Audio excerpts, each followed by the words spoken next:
তো আজকে আমি দেখা দিব আপনারা কিভাবে একদিনে 60,000 ঘন্টা ওয়াচ টাইম কমপ্লিট করবেন, তাও সিরিয়াল ভিডিও আপলোড করে, কপি কন্টেন্ট আপলোড করে আর কি। তো চলেন দেখাই দিই। এই চলে আসলাম আমার ফেসবুক পেজে। এই যে আমার পেজের নামটা দেখেন, আপনারা চাইলে ফেসবুক পেজে গিয়ে আপনারা সার্চ দিবেন, সার্চ দিলে আমার এই পেজটা সার্চ করে বের করে দেখতে পারেন আপনারা। এই দেখেন এখানে আমি যদি যাই, ভিডিওতে যাই, সরি, ভিডিওতে আসলাম।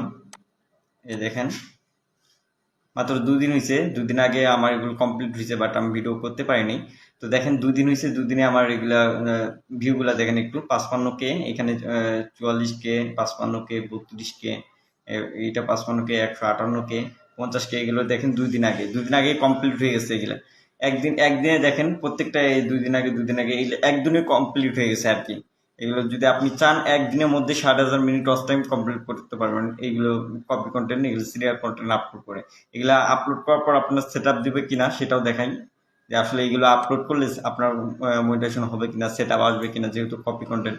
তো দেখাই আপনাদের, এই যে দেখেন আমার এটা সেট আপ চলে আসছে, দেখেন এই দেখেন এটা সেট আপ চলে আসছে অলরেডি। আমি যে ভিউ টুলসে যাই, এই যে দেখেন এখানে এটা নাই, এই দেখেন 60,000 মিনিট ওয়াচ টাইম কমপ্লিট হয়ে গেছে। এইখানে দেখেন এটা কমপ্লিট হয়ে গেছে, ঠিক আছে, এটা সেট আপ চলে আসছে। আপনারা চাইলে আপনার এইভাবে কপি কন্টেন্ট আপলোড করে, সিরিয়াল কন্টেন্ট আপলোড করে আপনারা একদিনেই 60,000 মিনিট